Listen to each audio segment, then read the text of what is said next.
Hello welcome to the channel teach not.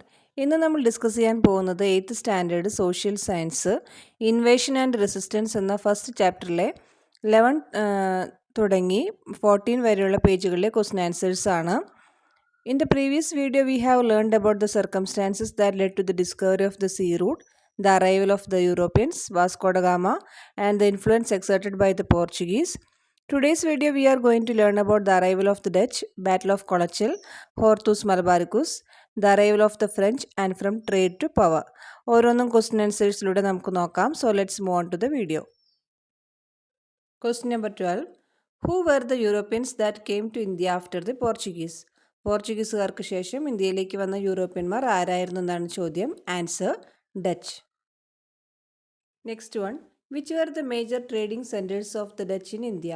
ഇന്ത്യയിലെ ഡച്ചുകാരുടെ പ്രധാന വ്യാപാര കേന്ദ്രങ്ങൾ ഏതൊക്കെയായിരുന്നു? Answer Nagapattinam, Broach, Ahmedabad and Chinsura. Next one. Name the first battle in which European power lost to an Indian ruler. ഒരു Indian ഭരണാധികാരിയോട് European ശക്തി പരാജയപ്പെട്ട ആദ്യ യുദ്ധം ഏതാണെന്നതാണ് ചോദ്യം.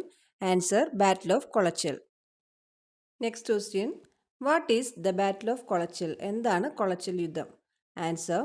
In 1741 Marthanda Varma who ruled Travancore clashed with the Dutch at Kolachal near Kanyakumari. With the defeat in this war, the Dutch lost their supremacy in India. This was the first battle in which a European power lost to an Indian ruler. 1741 Thiruvithamkoor ഭരിച്ചിരുന്ന മാർത്താണ്ഡവർമ്മ കന്യാകുമാരിക്കടുത്തുള്ള കൊളച്ചിലിൽ വെച്ച് ഡച്ചുകാരുമായിട്ട് ഏറ്റുമുട്ടി. ഈ യുദ്ധത്തിലെ പരാജയത്തോടെ ഡച്ചുകാർക്ക് ഇന്ത്യയിലെ ആധിപത്യം നഷ്ടപ്പെട്ടു.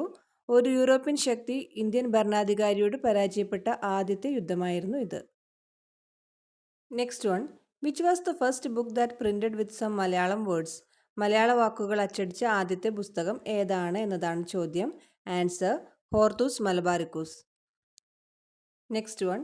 What is the significance of Hortus Malabaricus, a major contribution of the Dutch in India? ഇന്ത്യയിൽ ഡച്ചുകാരുടെ ഒരു പ്രധാന സംഭാവനയായ ഹോർത്തൂസ് മലബാറിക്കൂസിൻ്റെ പ്രാധാന്യം എന്താണ് എന്നതാണ് ചോദ്യം. ആൻസർ നോക്കാം.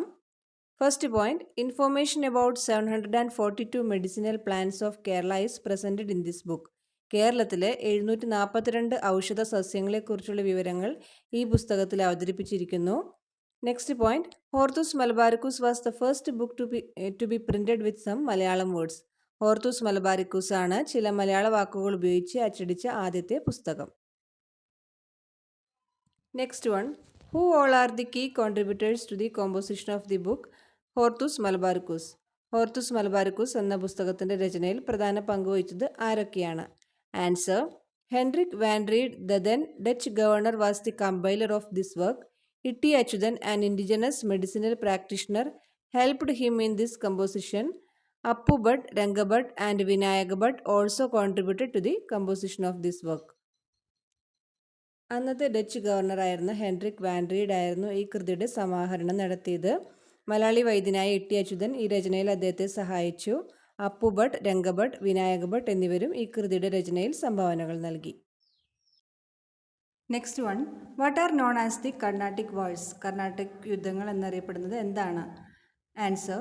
The wars fought between the British and the French for dominance in south India are known as the Carnatic wars. The British won in this decisive war. As a result, French dominance was reduced to Pondicherry, Yanam, Karaikal and Mahi. ദക്ഷിണേന്ത്യയിൽ ആധിപത്യം സ്ഥാപിക്കുന്നതിനായിട്ട് ബ്രിട്ടീഷുകാരും ഫ്രഞ്ചുകാരും തമ്മിൽ നടന്ന യുദ്ധങ്ങളെയാണ് കർണാട്ടിക് യുദ്ധങ്ങൾ എന്ന് പറയുന്നത്. ഈ നിർണായക യുദ്ധത്തിൽ ബ്രിട്ടീഷുകാർ വിജയിച്ചു. തൽഫലമായി ഫ്രഞ്ച് ആധിപത്യം പോണ്ടിച്ചേരി, യാനം, കാരക്കൽ, മാഹി എന്നിവിടങ്ങളിലേക്കായിട്ട് ചുരുങ്ങി. Next one. When was the English East India company established by the British? ബ്രിട്ടീഷുകാർ ഇംഗ്ലീഷ് ഈസ്റ്റ് ഇന്ത്യ കമ്പനി സ്ഥാപിച്ചത് എപ്പോഴാണ്? Answer. In 1600. Next one. What were the circumstances that led to the English East India Company gaining dominance in the regions of Madras, Bombay and Calcutta? Madras, Bombay, Calcutta എന്നീ പ്രദേശങ്ങളിൽ English East India company ആധിപത്യം സ്ഥാപിക്കുന്നതിലേക്ക് നയിച്ച സാഹചര്യങ്ങൾ എന്തൊക്കെയാണെന്നതാണ് ചോദ്യം. Answer നോക്കാം. First one. In 1639, the native king Damarla Venkatadri Nayaka ceded the port of Madras to the British for a long period with the condition that he would get half of the toll revenue of the port. 1639 അന്നത്തെ രാജാവായ ദാമർല വെങ്കടാദ്രി നായക തുറമുഖത്തിൻ്റെ toll വരുമാനത്തിൻ്റെ പകുതി തനിക്ക് ലഭിക്കുമെന്ന വ്യവസ്ഥയിൽ മദ്രാസ് തുറമുഖം വളരെ കാലത്തേക്ക് ബ്രിട്ടീഷുകാർക്ക് വിട്ടുകൊടുത്തു. Second one, Bombay was gifted to the British King Charles II when he married the Portuguese Princess Catherine in 1662. It was later handed over to the English East India Company. 1662 British രാജാവായ Charles second Portuguese രാജകുമാരിയായ കാതറിനെ വിവാഹം കഴിച്ചപ്പോൾ ബോംബെ അദ്ദേഹത്തിന് സമ്മാനമായിട്ട് ലഭിച്ചു. പിന്നീട് ഇത് English East India കമ്പനിക്ക് കൈമാറി. Third one, Fort William was built by the British in 1698 around the three villages of Sudhanudi, Kalikata and Gobindapur. Gradually the area became a town and came to be known as Calcutta. സുധാനുദി, Calicut, ഗോവിന്ദപൂർ എന്നീ 3 ഗ്രാമങ്ങളെ ചുറ്റിപ്പറ്റിയാണ് 1698 ബ്രിട്ടീഷുകാർ fort William നിർമ്മിച്ചത്. ക്രമേണ ഈ പ്രദേശം ഒരു പട്ടണമായി മാറുകയും കൽക്കട്ട എന്നറിയപ്പെടുകയും ചെയ്തു.